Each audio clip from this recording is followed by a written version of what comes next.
It's time for the Brouhaha Sports Show. Brouhaha Sports with award-winning sports writer Dale McKee and co-host Marshall Wood. Talking sports with the legends of the game and famous sports personalities. Brouhaha! Now to Marshall and Dale with tonight's guest. Good evening, everyone, and welcome to this edition, whatever that is, of the Brouhaha with Dale McKee and Marshall Wood. Yeah. Tuning in. Good to see everybody. Well, good to be heard out there, I suppose. Yeah, all our listeners. Well, you know, you say that, but we're getting close to our anniversary of starting our 5th year next month. 5 years. Well, 4 complete. But Man, that's crazy. Yeah. Time flies when you're having fun. It seemed like just yesterday we were talking about doing a show. Yeah, we need to do one of those Seinfeld deals where they play back all our shows, the highlights of each of our shows. So we could have a 5-year vacation. Well, you know, just in 30 minutes. The highlights. Oh, the how? highlights. Oh, we could probably do that in, 3 minutes? Yeah. No, I was going to give some. You doing well?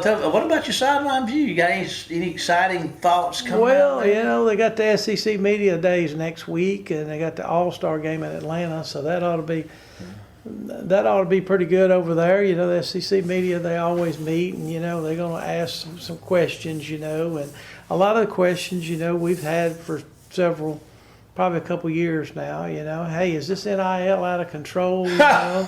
Is the transfer portal out of control? Yeah. You know, they don't ever go by, how's your team look? You know, well, I don't know them. They just came in. You know, you mentioned the transfer portal. You know, at Ole Miss, they got a lot of, you know, press last year with a great transfer portal. They called him the portal king and all this kind of stuff. Kevin, how are they doing this year? You don't hear much out of them. I think they're rated pretty high. I think they're rated, you know, maybe top 5, top 10 for sure. Okay. They filled several needs now, but you know, it was just like last year. You can get these great athletes, but are they going to work together? Yeah. You know, you probably got a great team over there at your office that you work Right. with. And you've got to have a team. There's some strengths and some weaknesses for every one of your employees, probably. Well, we can do that with the Brouhaha. We got me and you. Yeah. And so we got you the strength. No, I'm not. And I'm the one that just makes sure that we get the thing recorded. Hey, last week I busted my tail to get here, and today you busted your tail to get down here. So we do go out of our way. That's all I'm gonna tell you. We are dedicated. So, Yes, we are. Yeah. And we're dedicated to nothing else. Mm-hmm. Yeah. Golly, I was going to ask you something and forgot what it was. You got anything you want to ask me? No, you're talking about the SEC Media and the transfer portal. Are you going to go to media days? No, I'm not. You've been to them before. I have. I've probably been to about a dozen. And I really enjoyed it at the time. It was kind of like a little vacation for me. But now, since I'm retired, I don't have to have You don't need a vacation. I don't need a vacation anymore. That retirement thing working out pretty good. Well, so far I haven't run out of money, so I'm doing. Well, you know, as long as the Brouhaha's up, you ought to be dancing and bathing in the money. If you see me flipping hamburgers down at McDonald's, you know, you'll know that it's not going so good. If anybody out there would like to be a sponsor of the Brouhaha, let Jamie know down there at Waybo. We'd be glad to hear from you. Well, what else is going on there? You got us a guest? I think so. Yeah, I think I do. We have another former Wayne County resident. Mm-hmm. He's out there west of town, out there around Beat 4 area. Okay. We went to Beat 4 as a youngster. His name's Darryl Carter, and Darryl he's kind of like Corey Reynolds, and they're the same age. They were actually in the same grade. Oh, really? Yeah. And Darryl, after he left Beat 4, he went to Northeast Jones. So he didn't play at Wayne County? Okay. And, of course, Corey came over here. That would have been a good quarterback battle, wouldn't it? It sure was. Is that what Darryl played, quarterback? Yeah, and Darryl, he led Northeast to some really good wins over his career, and he also played on state basketball championship team over there. Yeah. So he had great success there, while Corey had great success over here, and they both got scholarships. I think Darryl ended up going to Louisiana Monroe Yeah. And Corey went to Delta State. So they're great athletes. They're great coaches. Yeah. Both of them got state championships in their pocket, don't they? Yeah. Mm-hmm. Darryl won one last year. Yeah. Okay. Yeah. And where is he?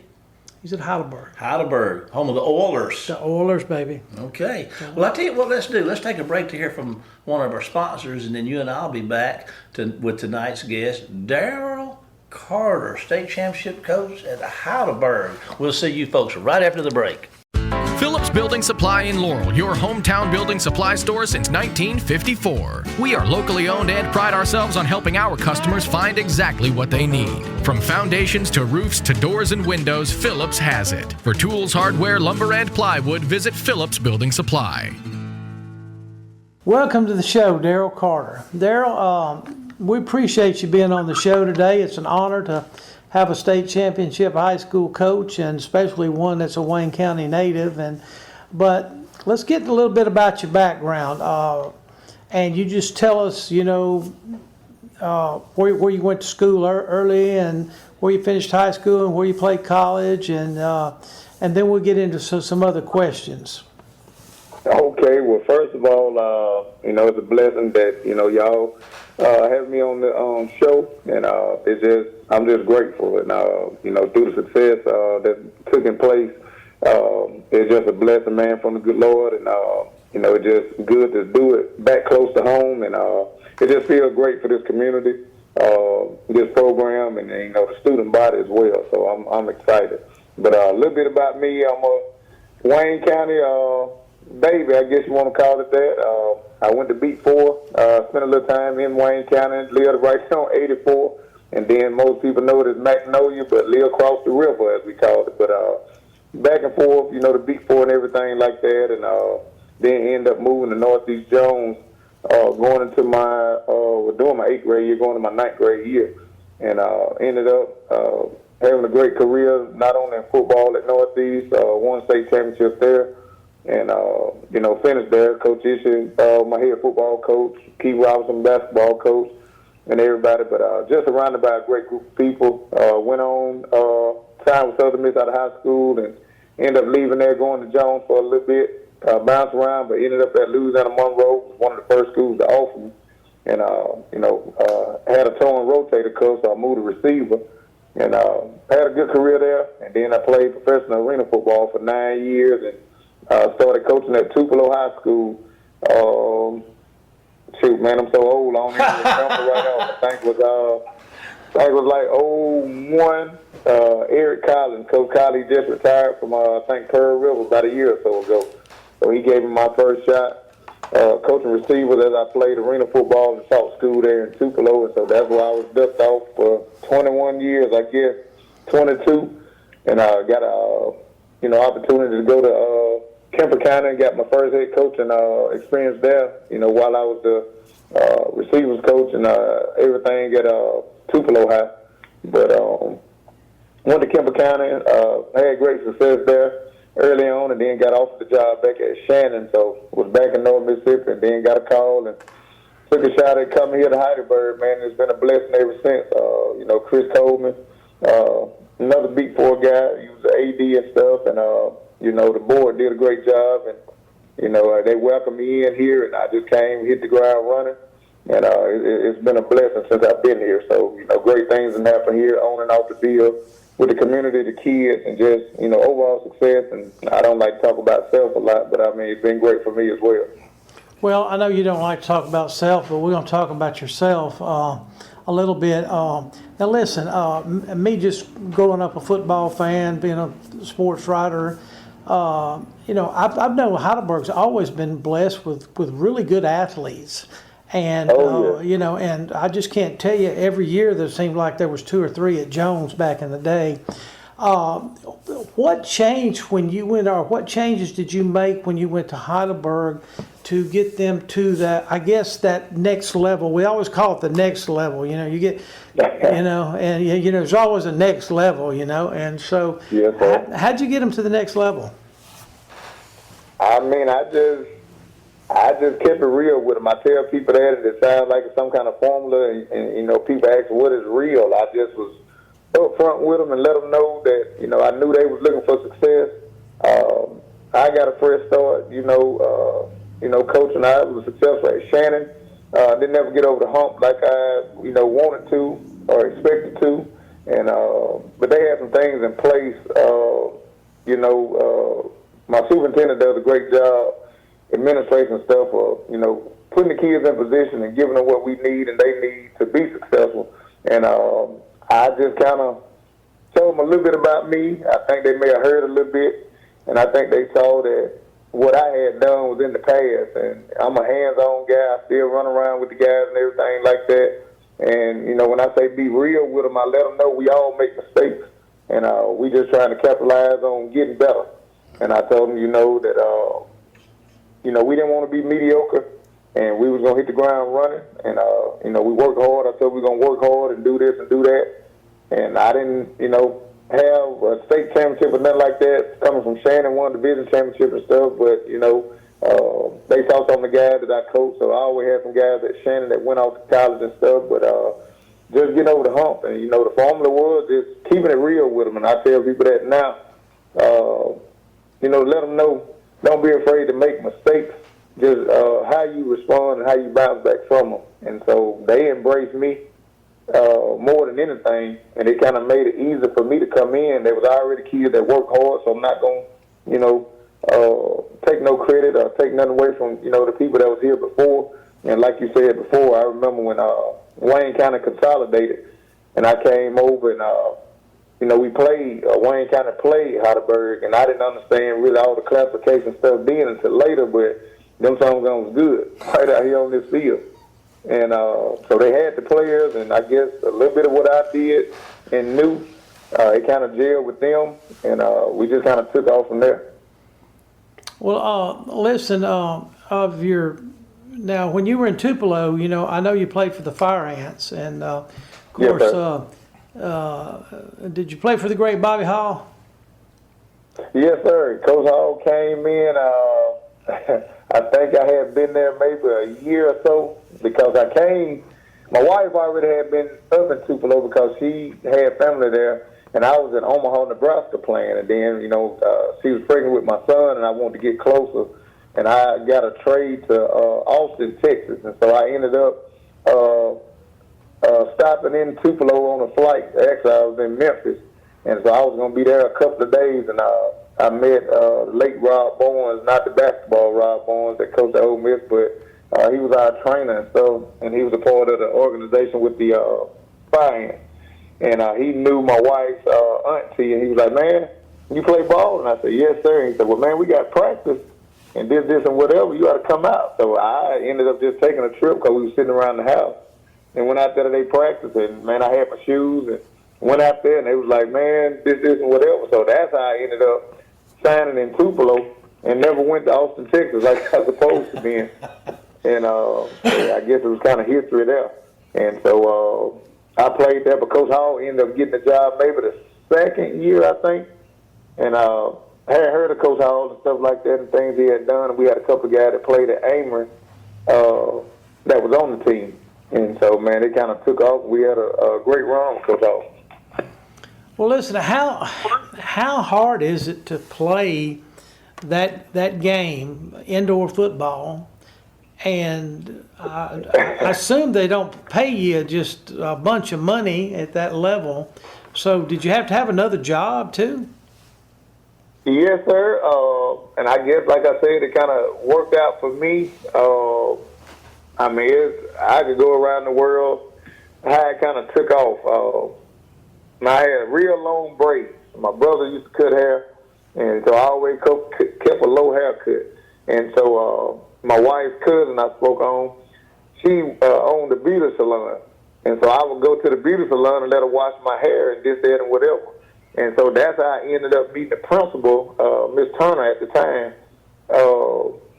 Met her, and she was like, which is kind of crazy. She had told my cousin, she was like, man, I ain't never seen a thug that nice. And so, I was getting my hair, and she told me, no, he's not a thug. He always kept a low cut, but, I went to school, couldn't afford it like that, so my hair kind of grew out. And so it was crazy that I met her, and it was a blessing, though. met her, she was like, man, we need some guys in the school system. And, first impression, I guess, was like, oh, he ain't studying no school, but I had all my stuff, but I didn't never think about getting to school. I was just there to play ball.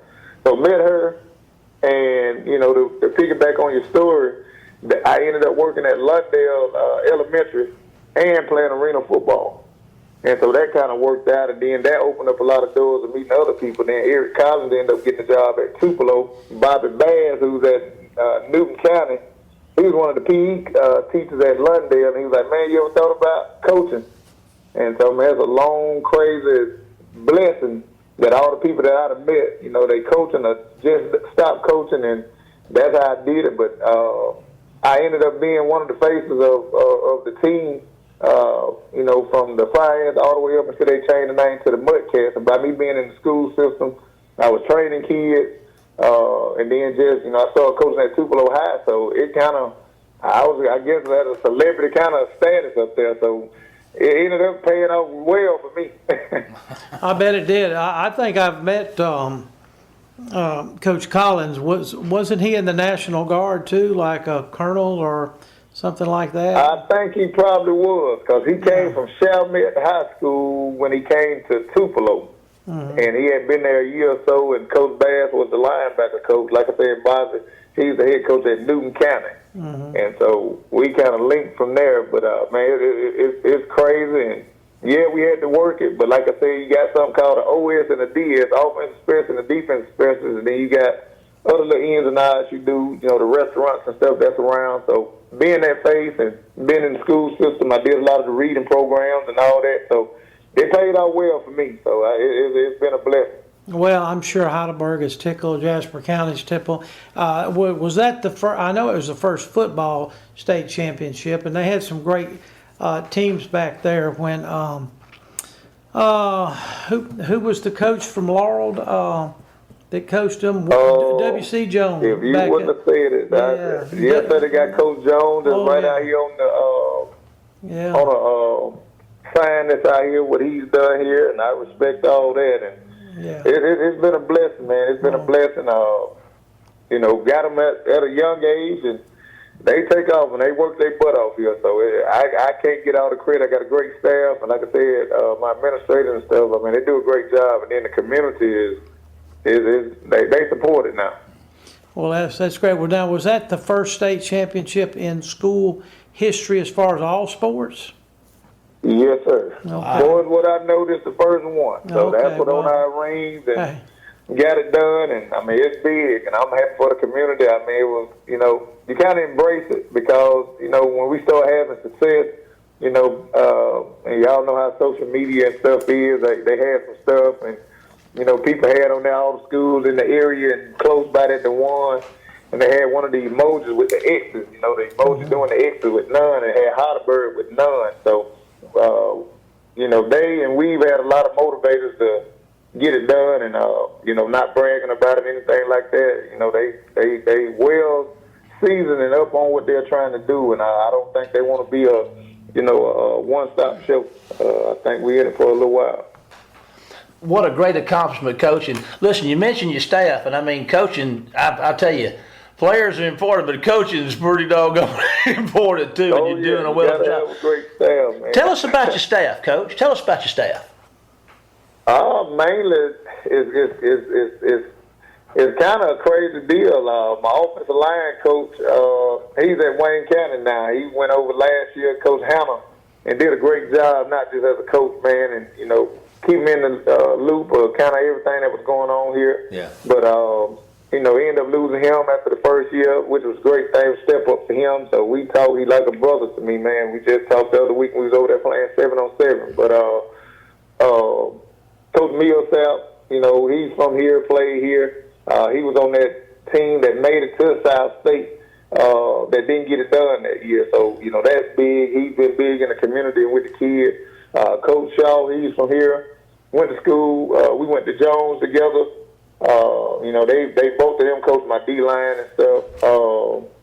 Coach Spivey, which he's not on the staff anymore, he ended up going to St. Andrews last year. So I guess what I'm trying to say is the staff I had my first year, And then one of my other coaches I brought down with my assistant head coach, Coach Stanford. He was on dialysis, so he had to go back up. So I didn't lose guys from, not being happy or anything like that. What took place, and we were blessed to do our first season, man, to open up doors. And I met with them after we lost the state championship in Oxford. And I said, guys, that Monday, I said, look, y'all gonna think I'm crazy. I'm not trying to get rid of anybody. I said, I don't want y'all to go nowhere. I said, but I think some doors going to open up for y'all, that hadn't been there. Right. And not cause of me, but what took place. And I said, so, if it makes sense to you, man, I'm pulling for you. And, I'm going to put a word in because I knew, kind of how this and took place with other schools and programs. It didn't matter what level. But anyway, lost 3 important guys off that staff. And then the good Lord blessed me to replace them. And so basically what I'm saying is, we ended up with a new staff except 2 people, and they gelled together, and we was on one accord. And our motto is "Win is one." That just means being on one accord on and off the field. And Coach Bingham, he a brother of mine. We met playing arena football. When I got to Tupelo, and it's kind of funny how we met. I was playing receiver and quarterback. And he was on defense, and I came out to practice that day, and he was like, last time I checked, Coach said they look like you, and whatever, they come to get your spot. So we battled it out that night and ended up having some battles, man, and we, grew close. And, he came from Vicksburg, but him to do it with me, man, and playing arena football was big. Coach Jones, he played for me at Shannon High School, so had him since 6th grade. He went to Jackson State and everything. So he a young guy, about 25, 26. He got a linebacker. He does a great job.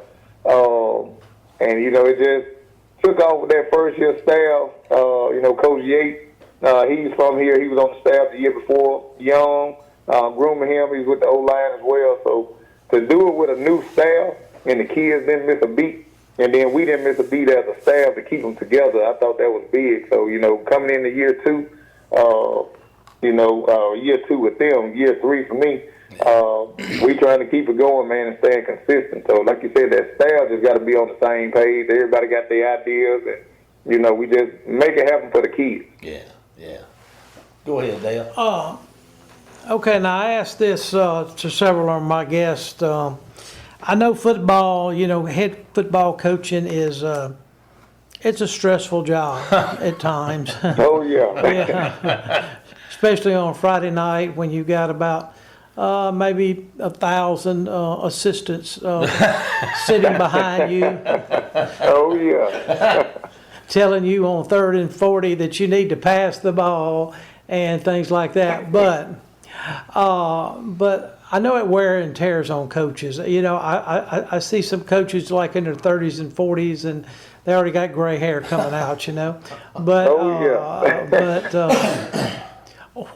if you look down the road and you've had a great journey, and I'm a big believer that your highway was really not yours alone. That the big man upstairs had a big hand in where you ended up and when you ended up there, and who you met along the way to make your success. But if you look down the road, what do you think that you're going to be doing in 10 years? Man, good Lord willing, I hope I'm still here on this earth and trying to get better. But my son, he plays and he's home now. He plays in Chicago, so he got 2 years left to go. He was on that little wave with Mississippi College when they shut their program down last year or what have after the season. And so he's in Naperville playing up there at Benedictine University there, which is great because, big academic guy as well. And so he got an opportunity to do that. And then my daughter, she's one of the, top volleyball players in the state, not only the country, at Tupelo High School. So hopefully, man, in a couple of years, I hadn't got tired of coaching yet. I say I'm going to be done in a couple of years, but I hadn't stopped learning. And like you said, with all them other coaches, my motto, and everybody see me, I say it, and I hope I don't say it wrong. I tell them I don't entertain foolishness. So, I try to keep my mouth closed. I don't have too many confrontations, I don't guess. But, yeah, you hear that. And, my beard and got grayer since I've been here these 2 years going into year 3. But hopefully just still being around the game, seeing my kids, continue to, be successful whether they playing sports or not. To do that, I think I'll be around the game some kind of way. I'm not going to be one of those staying coaches. I don't care if I win another championship or however many more. I'm never going to do that. I mean, anybody that knows me, when I go to my kids' games and stuff now, even when they was younger, I never say anything because, I know how it goes for us. And it may be something I see, but, that's that coach's job to do that. I'm a firm believer in that. And, just like y'all at the radio station, I may see something, but, I can't do y'all's job the way y'all do it because, we don't put in the same time. But good Lord willing, I'll be around the game some kind of way and running up and down the highway and on flights like we do now with these young ones of mine. Yes, so maybe doing that, but I won't be a staying coach, and we call it the street committee around here. The street committee, I love that. Look, Coach, this is Marshall. I told you in our little pregame deal here that I'd show up and say we was out of time. Well, brother, we've made the mark. So we want to thank you for taking time out of your schedule to be with us today and talk to us, and we congratulate you so much on your success and wish you the best in all that you do. We're watching and we're pulling for you. Hold on for just a minute. We're going to take a break to hear from one of our sponsors, and Dale and I'll be back with tonight's final segment right after this commercial break. Phillips Building Supply in Laurel, your hometown building supply store since 1954. We are locally owned and pride ourselves on helping our customers find exactly what they need. From foundations to roofs to doors and windows, Phillips has it. For tools, hardware, lumber, and plywood, visit Phillips Building Supply. Well, Dale, Coach Carter, we had a good one. We did. Yeah, that was a good interview. Yeah, he did a good job. I like a guy that's, how do you say it? So some people, the transition is not very long. He 3 years. He had a lot of stops. Yeah. Just his whole football career, from signing with Southern, going to Jones, going to and then going to Omaha and going to Tupelo and going to Shannon and Kemper. He's kind of earned his way. He's not one of those that's been around the office 2 or 3 years and they say, okay, you're the head coach now. He's earned his way to where he is, and we're very proud that he's a Wayne County guy too. Well, I think there's another Wayne County guy over. I don't remember if he did. Isn't Malik over there with him? I think Malik Lofton was his OC. Yeah. I assume he still is. Yeah, I'm not sure, but anyway, Dale, anything else you want to talk about here on this Brouhaha show? We're getting close to the end. I'd give you another second or two if you needed it. Second or two. What could I talk about? I don't know. Joey Chestnut won the hot dog contest. He ate 70 and a half hot dogs in less than 10 minutes. Didn't he have to stop and fuss at somebody? Didn't I read that somebody was... Well, he started slow. I was reading the article about him. But the second place guy did really well too. He had 24. How many did the winner win? 70 and a half. 70 and a half in how long? About 10 minutes. Could you imagine how sick... That's with the bun too. Oh my! I can't imagine eating 7 hot dog buns. But anyway, listen, that's a happy note to close this thing out on. Listen, we appreciate you, Dale, and we appreciate Darryl Carter for being with us tonight, and we appreciate you for listening to the Brouhaha. We want to remind you that you can follow us on our Facebook page at the Brouhaha, and all the shows are cataloged on our YouTube channel at the Brouhaha, where you can listen to the shows on demand. And look here, we're talking about demand. We got demand coming here, phones ringing off, and all that kind of stuff. But for now, looks like that's probably J-Mar, but it's time to say, the phone's ringing off. It's time to say goodbye, Dale. Goodbye, Dale. We'll see you next week for more of the Brouhaha. Get us out of here, Jamie. You've been listening to the Brouhaha with Del McKee and Marshall Wood. Heard Tuesday evening, 6 p.m. on WABO. For more of the Brouhaha, follow us during the week on Facebook and WABO.